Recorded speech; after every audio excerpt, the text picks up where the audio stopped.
Well, there's another big story we're watching back here in the U.S. and that parents really need to hear about. A new COVID vaccine study out of New York State raising concerns this morning. It has to do with the Pfizer vaccine in kids ages 5 to 11. The study found the vaccine actually offered little protection from COVID infection. Joining us now to break down what this means for kids and parents is NBC News medical contributor, Dr. Natalie Azar. Good morning. Hey, Doctor. It's so nice Good to have morning. you here. Good to see you, too. So a lot of parents out there, obviously, what to do. The kids that they've gotten vaccinated or want to get vaccinated, break it down for us. Where are we right now with this? Right. Well, so for the understatement of the year, this is certainly not a headline that any parent wanted to hear this morning. And if you just look at the headline, you know that the Pfizer vaccine, age 5 to 11, is only 12% protective against infection.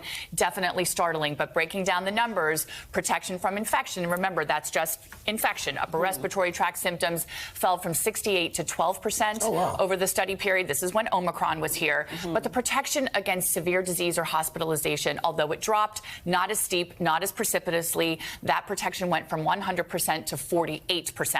Now, inherent in this is, why did this happen? Well, the kids ages 5 to 11 got about a third of the dose that their 12-year-old and upper counterparts got, right? That's a significant difference. So most experts, now, by the way, this study has not been peer reviewed. You know, we feel really strongly about this, about the scientific rigor of this, have said we need to analyze these data. We need to understand, is it really just the fact that they got a third of the dose? Is it the timing of the second dose? That's something else that we're also looking at. Should it be 3 weeks? Should it be longer? And then it brings up the question, guys, what about a booster? I was going to ask, what about an additional dose? Exactly, Jacob. Well, adults, it's been recommended to get boosters. The protection in the older group, 12 to 17, also declined. So we may start to hear that this age group is also eligible for a third dose. Remember, this was just approved at the end of October. So they're at about 4 months right now. We'll see, once the CDC actually looks at this data, if they make a change in recommendations. Calvin got COVID after he was double vaccinated. Yep, but as did his my symptoms daughter. were mild. We only knew because he got Also. tested at school. So. Exactly. So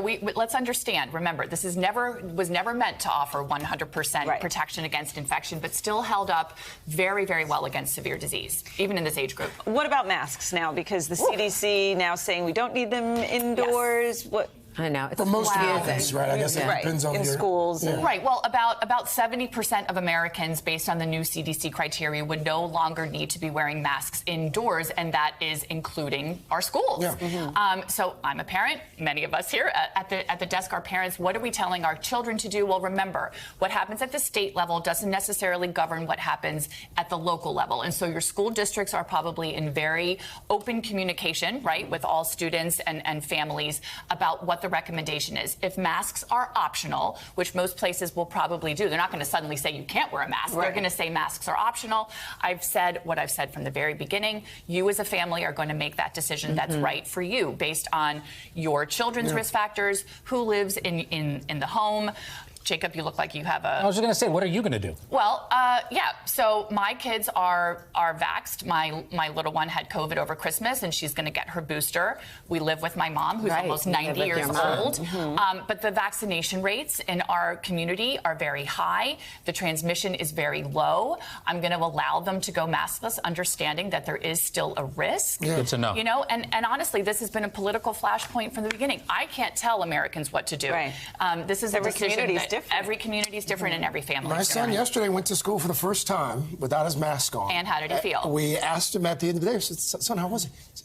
It's magical. Yeah. Because think about it. they're He hadn't happy. seen He's a the kid. faces of his friends. My know. son was driving me to driving, so that's what. And I said, I can't even picture what it's like to be in school without a mask on. You know, for 2 years. I know. now, It's right? so Yeah. emotional for the kids to see each other's I know. faces and the teachers' faces. Right. They And haven't- remember, though, you can still wear a mask, especially if you're a teacher and a Yes. staff member. One-way protection does. I was a little protect concerned because it seemed like he was especially excited about some of the girls in the class. Okay, Mr. Melvin. All right, Mr. Melvin. That is a dad talking right there.